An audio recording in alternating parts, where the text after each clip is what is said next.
जिला अस्पताल में पोस्टमार्टम के बाद किराए के हाथ ठेले पर शव ले जाते हुए वायरल हुआ वीडियो। परिजनों ने लगाए गंभीर आरोप। वीडियोग्राफी पोस्टमार्टम कर्मियों ने लिए 800 रुपए। जी हां, आप बिल्कुल सही सुन रहे हैं। नरसिंहपुर जिले में मानवता को शर्मसार कर देने वाली तस्वीरें सामने आई हैं। अभी कुछ ही समय पहले नरसिंहपुर जिले के बरमान में जब अपनी बीमार पत्नी को अस्पताल ले जाने के लिए पति को सरकारी वाहन से लेकर प्राइवेट वाहन तक कुछ भी नहीं मिला तो उसने भी अपनी पत्नी की जान बचाने के लिए हाथ ठेले का ही सहारा लिया था। लेकिन इस जतन के बावजूद भी अस्पताल पहुंचते पहुंचते उसकी पत्नी ने दम तोड़ दिया था। तब भी सामाजिक संगठनों ने इस घटना को लेकर विरोध प्रदर्शन किया था। वहीं शासन प्रशासन ने आगे से ऐसी चूक न होने की बात कही थी। कोरोना काल में भी मानवता को शर्मसार कर देने वाली तस्वीरें लगातार सामने आती रही, लेकिन जिले की स्वास्थ्य व्यवस्था की स्थिति जस की तस रही। ऐसी घटना के सामने आने से ये तय हो जाता है कि प्रदेश के मुखिया की योजनाओं को उनके प्रशासनिक अधिकारी पलीता लगा रहे हैं। मुख्यमंत्री के द्वारा मृत्यु अंत्येष्टि योजना देने के बावजूद पन्नी बीनने वाले गरीब निर्धन परिवार से पोस्टमार्टम मांडव के एवज में पैसे वसूलने वालों पर प्रशासन क्या कार्रवाई करता है, ये अब वक्त ही बताएगा। नरसिंहपुर से संदीप दुबे की रिपोर्ट। कौन हो? बड़ी बहन। क्या नाम है तुम्हारा? जिवरिया बंसकर। क्या हो गया था मनोज को? सर शाम के टाइम कोई 4-5 लौंडे आए थे। हाँ। तो हमारा भाई यहीं था। तो हमारे भाई को मारते पीटते ले गए थे, रोड तक ले गए। क्या करता था मनोज? मनोज कबाड़ी बिनता था। अच्छा जी। और उसके कैसे मौत हो गई? वो रात भर नहीं आया, मैंने उसको ढूंढा रात में, मनोज बंसल ने नहीं मिला। मैं रात में 2-3 बार ढूंढी हूँ, नहीं मिला। तो फिर मैंने सुबह के टाइम में गई हूँ, सुबह 6 बजे के जाने के बाद मैं उसको 70 हाड़ ढूंढ के आ रही थी। तो जो इधर पे बैंक हैगा पोस्ट ऑफिस के पास, वहाँ पे मेरा भाई निघास बेपर्दा और छिला हुआ पूरा पीठ में काला से पड़ा था, पूरा चमड़ा उकला था, हाथ का पैर का पूरा ये गाल ओल सूजा था, यहाँ नहा वहाँ लगा था।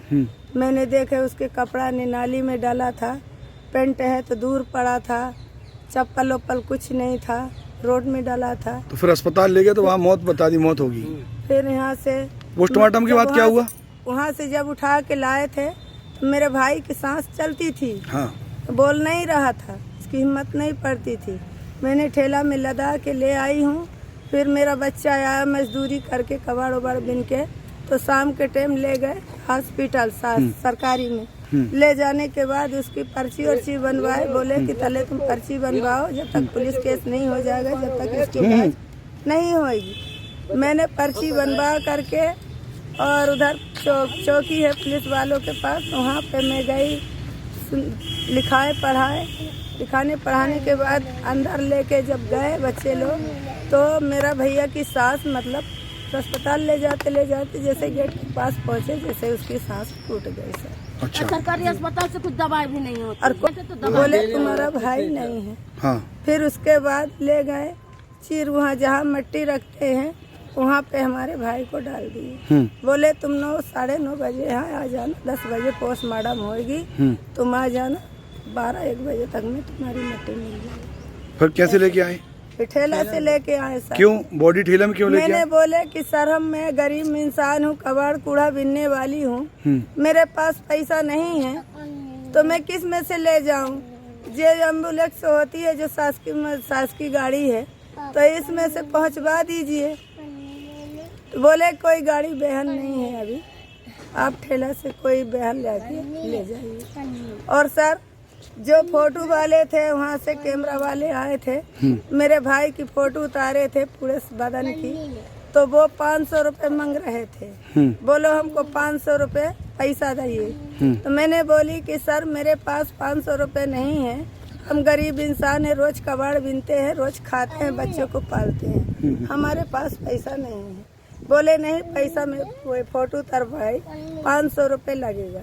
मैंने उसको 300 रुपए हाथ बिनती जोड़ करके, मैं गरीब नहीं, बच्चों का मुंह पेट को या काट के मैंने उसको 300 रुपए दिए।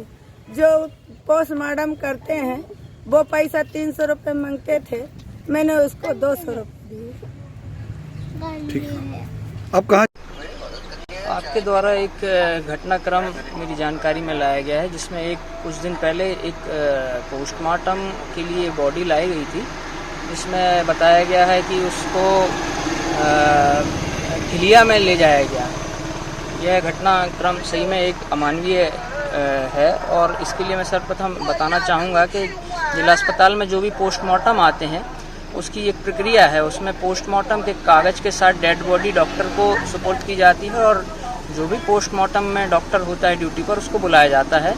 पोस्टमार्टम डॉक्टर के आने के बाद तुरंत पोस्टमार्टम कर दिया जाता है और पोस्टमार्टम करने के उपरांत ही डेड बॉडी को तुरंत ही जो भी पुलिस वाला इस डेड बॉडी को लाता है उसको तुरंत ही सुपुर्द कर दी जाती है और डेड बॉडी फिर उसके बाद जो है पुलिस के द्वारा जो है डेड बॉडी परिजन को दी जाती है।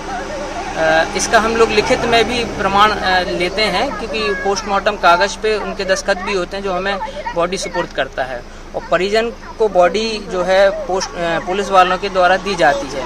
तो आपने जैसा कि बताया कि इस डेड बॉडी को ठिलिया में ले जाया गया था, तो यह बॉडी पुलिस के माध्यम से जो है परिजन को दी गई है।